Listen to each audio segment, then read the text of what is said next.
साथियों, आज जैसा मालूम चला कि हमारे इस प्यारे राज्य के पहले मुख्यमंत्री बाबूलाल जी आज कुछ बात करने का काम किया पत्रकार बंधुओं के साथ। बाबूलाल जी के साथ में विडंबना यही है कि वो बड़े नेता तो हैं, लेकिन चूंकि भारतीय जनता पार्टी के संथाल परगना के एक सांसद है जो उनको बार बार सपना दिखा रहे हैं कि इस तारीख को आपको मुख्यमंत्री बना देंगे, इस तारीख को मुख्यमंत्री बना देंगे, और उस सांसद के चक्कर में फंसकर बाबूलाल जी कुछ ऐसा हल्की बातें करने लगते हैं कि जिससे हमको लगता है कि कारण यही है कि भारतीय जनता पार्टी के लोग अभी भी उनको अपना विधायक दल का नेता ही नहीं मान पा रहे। क्योंकि यदि भारतीय जनता पार्टी को उनको विधायक दल का नेता मानना चाहिए था तो उनको बोलना चाहिए था कि आप जाके राजधनवार से, जो भारतीय जनता पार्टी के खिलाफ आप चुनाव लड़के आए हैं, वहां से इस्तीफा दे दीजिए और भाजपा के टिकट पर यदि जनता चाहे तो पुनर्निर्वाचित आपको कर दे, तो हम लोग आपको विधायक दल का नेता बना देंगे। भाजपा ये भी नहीं कर रही है, तो इसलिए एक फ्रस्ट्रेशन उनके अंदर में आ गया और फ्रस्ट्रेशन के तहत अब उनको ये लगने लगा है कि भाई हमको कैसे न्यूज़ में बने रहना है, हमको कैसे किसी चीज पे अपनी बात रखनी है।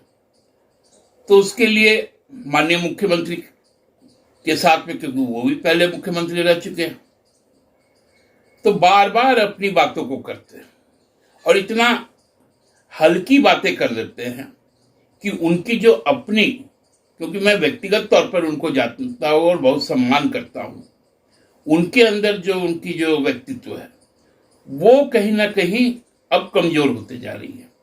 इसलिए हमको लगता है कि उनको थोड़ी बातें गंभीरता से करनी चाहिए। उन्होंने जो जांच का विषय है, जो अभी हम लोग सबको बहुत मर्माहत है, रूपा तिर्की के मामले में सबको चिंतित है और उसका एसआईटी का भी जांच चल रहा है। और हम लोगों ने शुरू दिन से ही कहा है कि जांच में यदि कोई संतोष नहीं मिलता है लोगों को और कोई भी संदेह होता है तो देश क्या, कहीं का भी जो सर्वोच्च एजेंसी होगा, जहां लोग चाहेंगे वहां से जांच हो जाएगी।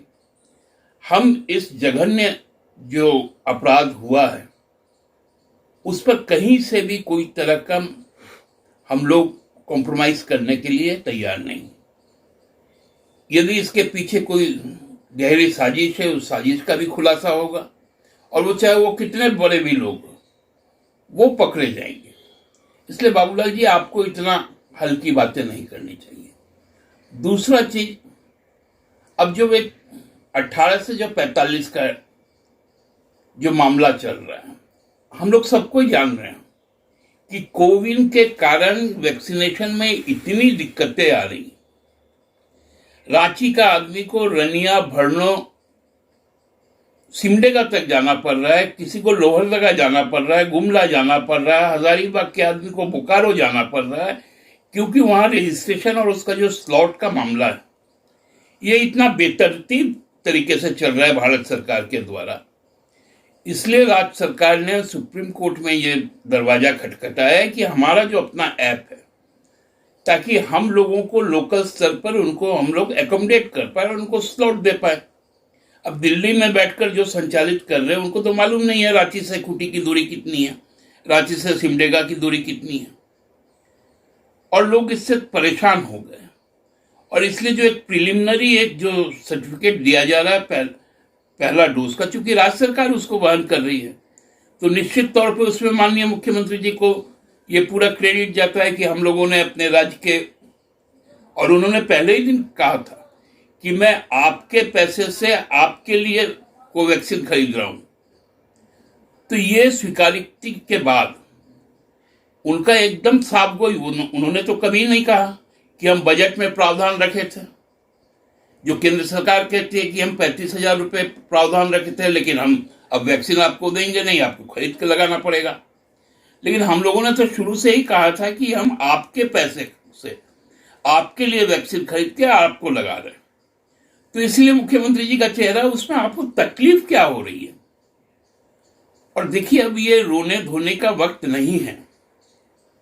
आज जिस प्रकार से संघर्ष हम लोग कर रहे हैं एक सफलता की ओर, हम लोग बढ़ रहे हैं दूसरे वेव के लिए, और चुनौती के लिए तैयार हो रहे हैं तीसरे वेव के लिए, और ये ब्लैक फंगस के लिए।